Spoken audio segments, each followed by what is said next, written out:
मेरी मकान मालकिन ने किराए के बदले में मुझसे हर रात उसके लिए मर्दों का इंतज़ाम करने की मांग रखी। धीरे धीरे उसकी मांग बढ़ने लगी, जो बढ़कर 10 मर्दों तक पहुंच गई। मुझे इच्छा जागी कि मकान मालकिन अकेली 10 मर्दों के साथ कैसे। एक दिन मैंने कमरे में छिपकर देखा तो मेरे होश उड़ गए, क्योंकि मकान मालकिन के साथ वे मर्द उसके शरीर के हर कोने को। मेरा नाम अभिषेक है। मैं 22 साल का स्मार्ट और हैंडसम लड़का हूँ। मैं एक गरीब परिवार से बिलोंग करता हूँ, इसीलिए अपने माता पिता के सपनों को पूरा करने के लिए मैंने पढ़ाई में खूब मेहनत की, ताकि अच्छी नौकरी पा सकूं और उन्हें वे हर सुख सुविधा दूं जो उन्हें कभी नहीं मिली। नौकरी की तलाश में मैंने दूसरे शहर चला गया, जहां मुझे ठीक ठाक सैलरी पर नौकरी मिल गई। लेकिन अब सबसे बड़ी मुश्किल थी किराए का कमरा ढूंढने की, जो मेरे लिए उस शहर में बहुत मुश्किल हो रहा था, क्योंकि कमरों का किराया बहुत हाई फाई था। मेरी आधी सैलरी तो किराए में ही चली जाती।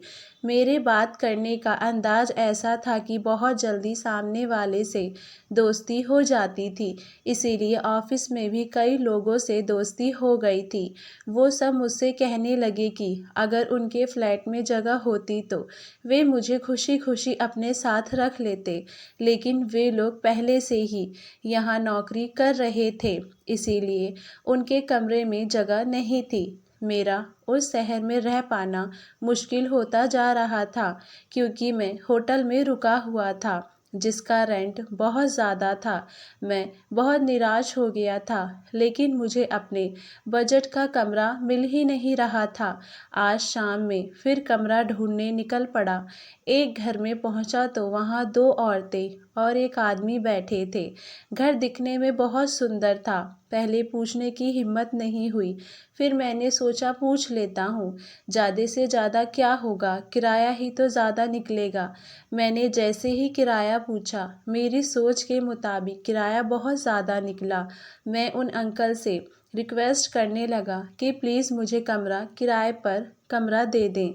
तो अंकल बोले, बेटा ये किराया ही उनके खर्चे का एकमात्र सहारा है, इसीलिए वे चाहकर भी ऐसा नहीं कर सकते। मैं अपना छोटा सा मुंह लेकर वहां से आगे बढ़ गया।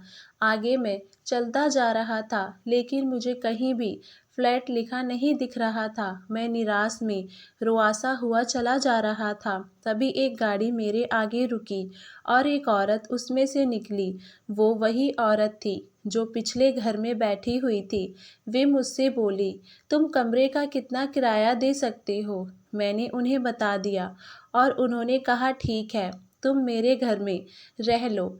ये सुनकर तो मेरी खुशी का कोई ठिकाना ना रहा। उन्होंने मुझे गाड़ी में बैठने को कहा और बोला, कमरा देख चलकर। मैं तो मन में यही सोच रहा था कि कितने कम किराए में भी ये मान गई। हो सकता है कमरा बहुत ज़्यादा अच्छा ना हो, लेकिन मैं यही सोचने लगा कि चलो, मुझे रहने के लिए सर पर छत तो मिली और जितना किराया मैं अफोर्ड कर सकता था उतने में ही मिल गया। अब चाहे कमरा कैसा भी हो, मैं रह लूँगा। जब मैं उनके घर के सामने पहुँचा तो दंग रह गया। घर तो बहुत ही सुंदर बना हुआ था और अंदर जाकर जब मैंने अपना कमरा देखा तो वे भी बहुत ही गजब का था। कमरे में बालकनी भी थी। मैं तो ये देखकर बहुत ही ज़्यादा खुश हो गया और ना जाने कितनी बार मैंने उस औरत को धन्यवाद कहा। वे औरत मुझसे मुस्कुराकर बोली कि मैंने तुम्हें ये कमरा इतने कम किराए पर इसीलिए दिया है क्योंकि मैं इस घर में अकेली रहती हूँ और तुम मुझे अच्छे घर के लड़के लगे, तो कम किराए के बदले मैं तुम्हें मेरे छोटे मोटे काम कर दिया करना। मैंने तुरंत ही खुशी खुशी हाँ बोल दिया। मैंने कहा, आप जो भी काम हो मुझे बता दिया करना, मैं आराम से कर दूंगा। आप उसकी फ़िक्र बिल्कुल भी ना करें। मैं उनके घर में रहने लगा और मेरे दिन आराम से अब बीतने लगे थे। कुछ पैसा मैं अपने मम्मी पापा के पास भी भिजवा देता और मकान मालकिन के छोटे मोटे काम भी मैं आराम से कर देता था। सब कुछ बहुत अच्छा चल रहा था। मैंने सब कुछ अच्छे से मैनेज कर लिया था। लेकिन तभी फिर वे दिन आया जब मैं पैसे को मोहताज हो गया। एक दिन जब मैं ऑफिस पहुंचा तो वहां पता चला कि हमारी कंपनी घाटे में जा रही है, जिसकी वजह से सभी की तनख्वाह आधी की जा रही है। ये सुनकर तो मेरे होश ही उड़ गए। आधी तनख्वाह में आखिर क्या होता है? जब पूरी तनख्वाह थी तभी मैं जैसे तैसे खर्चों में कटौती करके अपने मम्मी पापा के लिए पैसे बचा पा रहा था, और आधी तनख्वाह में तो मेरी खुद की ही गुजारा करना मुश्किल था। मैं सभी दोस्तों ने सोचा कि हम कोई दूसरी नौकरी देख लेंगे, लेकिन जब हम दूसरी कंपनियों में गए तो पता चला कि वहाँ भी यही हाल था, क्योंकि उस वक्त बाज़ार में मंदी आई हुई थी। अब तो हम कहीं के भी नहीं रहे थे। फिर मैंने सोचा कि दूसरी जगह जाने से तो अच्छा यही है कि अब चुपचाप यहीं पर काम करें।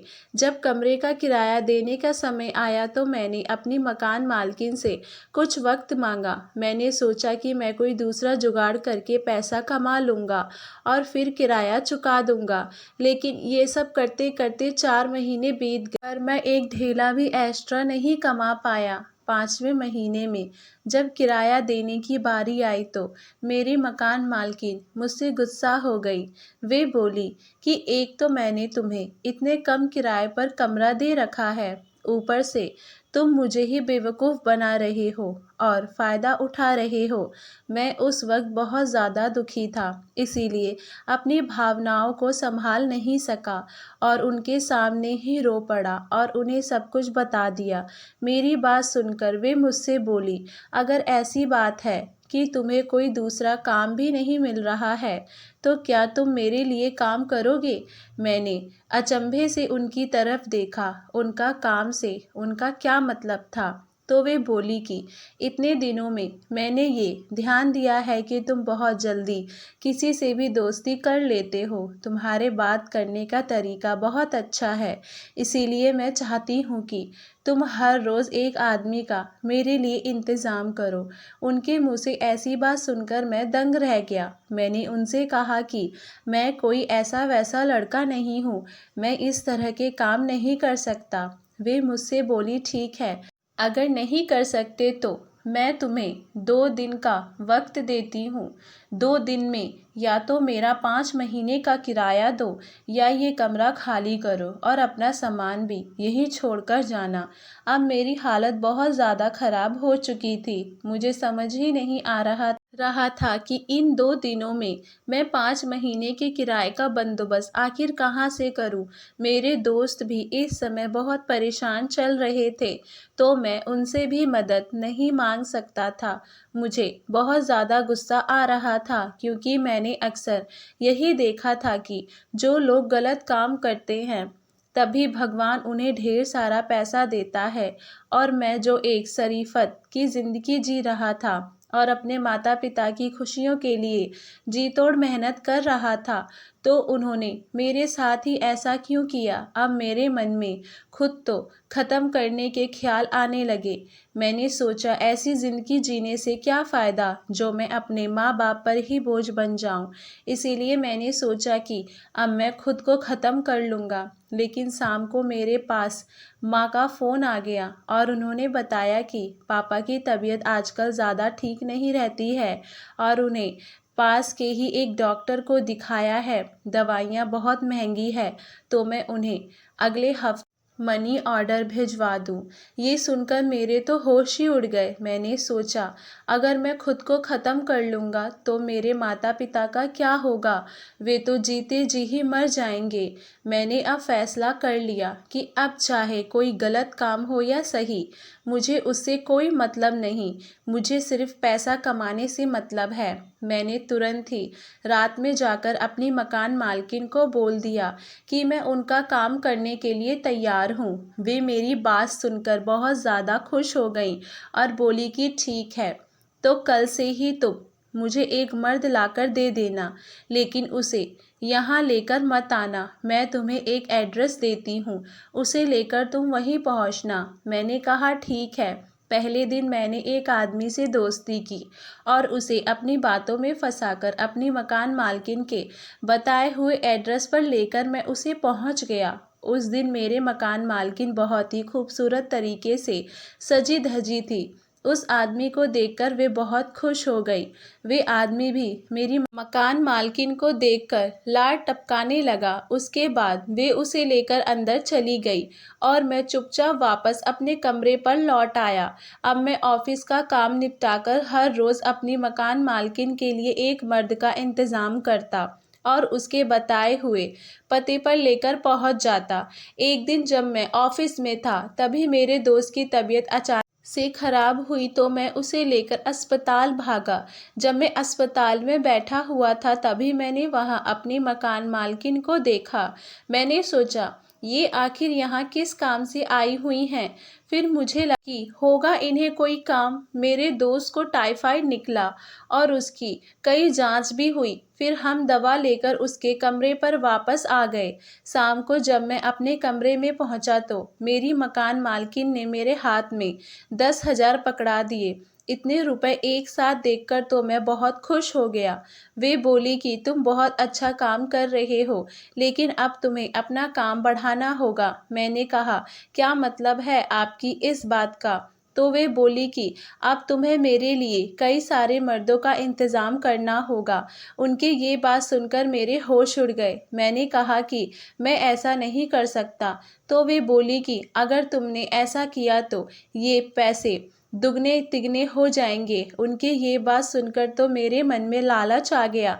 मैंने सोचा अगर मैं ऐसा कर दूं तो अपने माता पिता के लिए कई सारी ऐसी चीज़ें खरीद सकता हूं जो आज तक उन्हें लेकर दे नहीं पाया। मैंने हामी भर दी।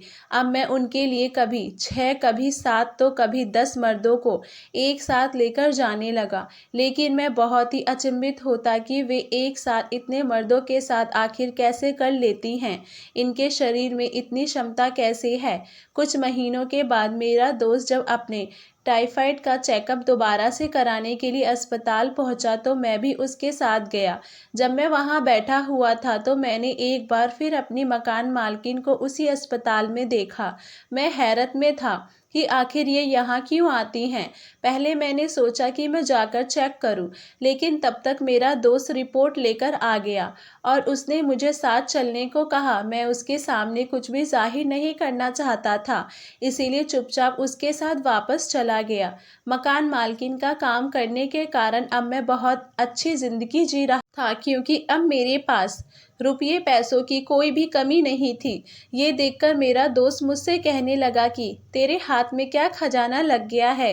तनख्वाह तो तुझे भी हमारे जितनी ही मिलती है, फिर इतनी की ज़िंदगी कैसे जी रहा है। पहले तो मैंने बहुत बहाना बनाया, लेकिन फिर मेरा एक दोस्त मेरे पीछे ही पड़ गया और वे बोला कि तू मुझसे ज़रूर कुछ छुपा रहा है। मैं तेरा जिगरी दोस्त हूँ, क्या तू मुझे नहीं बताएगा? देख, मैं भी इस समय बहुत परेशान हूँ। मुझे भी पैसों की सख्त ज़रूरत है, क्योंकि मेरी बहन की शादी होने वाली है, जिसके लिए बहुत सारे पैसों का इंतज़ाम करना है। उसकी बात सुनकर मैं थोड़ा भावुक हो गया। मुझे पता था कि मेरी मालकिन जिन भी मर्दों को अपनी इच्छा पूर्ति के लिए बुलाती है वे उन्हें भी पैसे देते हैं। तो मैंने अपने दोस्त को सब कुछ बता दिया और उससे कहा कि अगर तू ये सब करने को तैयार हो जाता है तो तेरी भी अच्छी कमाई हो जाएगी। मेरी बात सुनकर वे बोला, यार, इसकी जगह ऐसा नहीं हो सकता कि मैं भी तेरी तरह ही उसके लिए मर्दों का इंतज़ाम करने लगूं। तो मैंने कहा, ठीक है, मैं ये बात अपनी मकान मालकिन से पूछकर देखता हूँ। जब मैंने अपनी मकान मालकिन को ये बात बताई तो वे मुझसे गुस्सा हो गई। उन्होंने कहा कि तुमने मेरा भरोसा तोड़ा है। तुमने ये बात किसी दूसरे इंसान को क्यों बताई? मैंने कहा, वे मेरा दोस्त है और वे बहुत मजबूर है, इसीलिए मुझे बताना पड़ा। मेरी बात सुनकर मकान मालकिन ने कहा कि अगर मजबूर है तो उससे कहो कि मेरी इच्छा पूरी करे, क्योंकि मेरे लिए मर्दों का इंतज़ाम तो सिर्फ तुम ही करोगे। अगले दिन जाकर मैंने अपने दोस्त को ये बात बता दी तो वे मजबूर होकर वे मेरी मकान मालकिन की इच्छा पूरी करने के लिए तैयार हो गया और मैं उसे मकान मालकिन के बताए हुए एड्रेस पर लेकर पहुंच गया। अगले दिन जब मैं ऑफिस पहुंचा तो मैंने अपने दोस्त से पूछा कि क्या हुआ था। तो वे बोला कि यार, बहुत मज़ा आया। ऐसी फीलिंग तो मुझे पहली बार मिली थी और साथ ही साथ पैसा भी खूब मिला। सच में अब तो मैं बार बार जाऊंगा। उसकी बातें सुनकर मेरे अंदर जिज्ञासा जागने लगी। मैंने सोचा एक बार मुझे भी ये सब देखना चाहिए।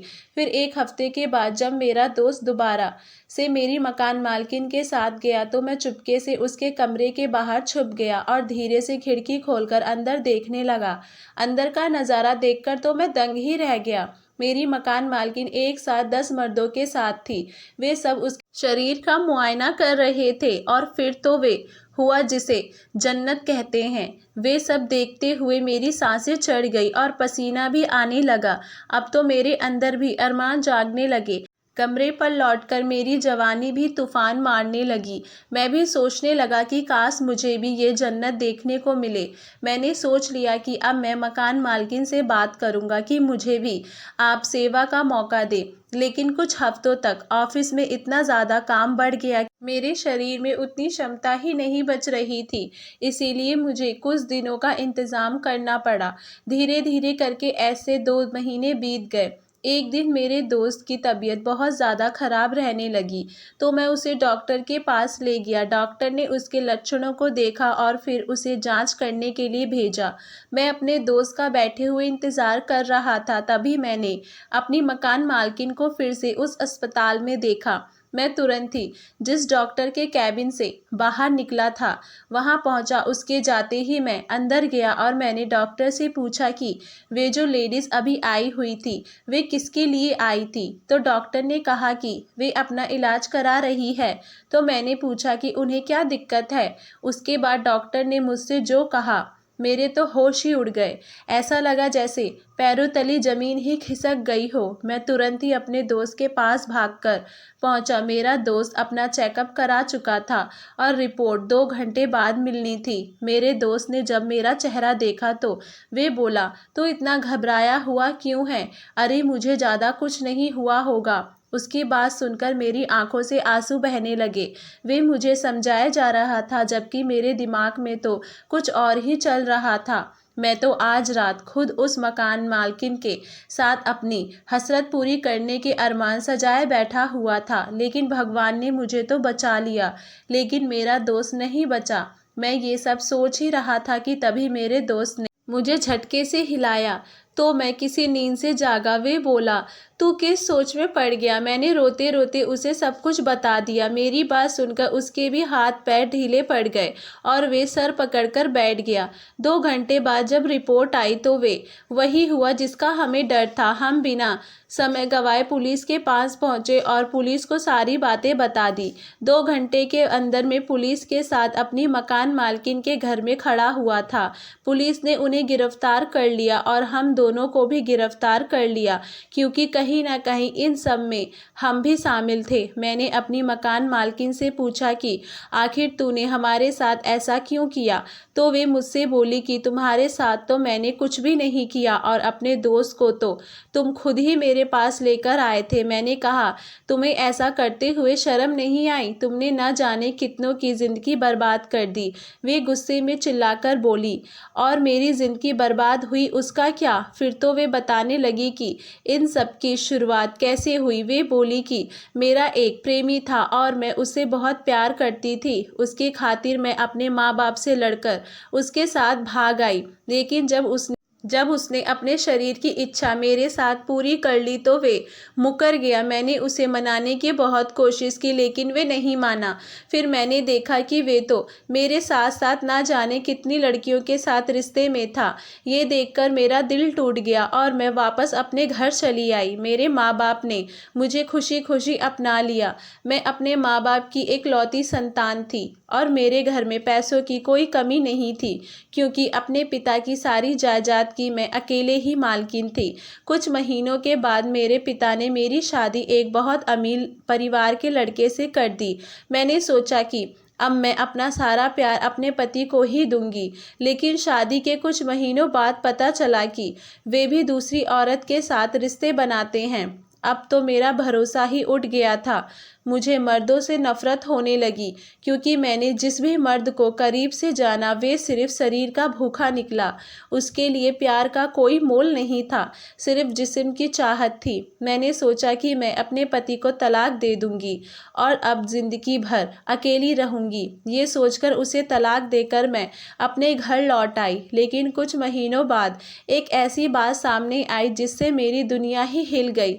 मुझे पता चला कि मुझे एड्स हो गया है, जिसकी वजह मेरा पति था, क्योंकि वे एक ही समय में कई सारी औरतों के साथ रिश्ते में था। अब तो मेरी नफ़रत का कोई ठिकाना ही नहीं था। मैंने उसी दिन फैसला कर लिया कि मैं अब ऐसे किसी भी मर्द को नहीं छोड़ूंगी जो औरतों के जिस्म को देखकर लात टपकाने लगता है। और फिर मैंने इस बीमारी को फैलाने का फैसला कर लिया तुम्हारे साथ। मैंने ये सब इसीलिए नहीं किया क्योंकि मैंने तुम्हारे अंदर एक अच्छा इंसान देखा, ना कि औरतों के जिस्म का भूखा जानवर। मैं इतने समय से ज़िंदा इसीलिए हूँ क्योंकि मुझे समय से इस बीमारी का पता चल गया था और मैं अपना अच्छे से अच्छी इलाज करा रही थी, क्योंकि मैं ज़्यादा से ज़्यादा लोगों को अपना शिकार बनाना चाहती थी। मुझे पता है कि मैं ज़िंदा नहीं बचूंगी, लेकिन मुझे अपने किए का कोई अफसोस नहीं है। मेरे दोस्त की हालात बहुत बुरी थी और मैं भी मन ही मन में बहुत पछता रहा था। मैंने सोचा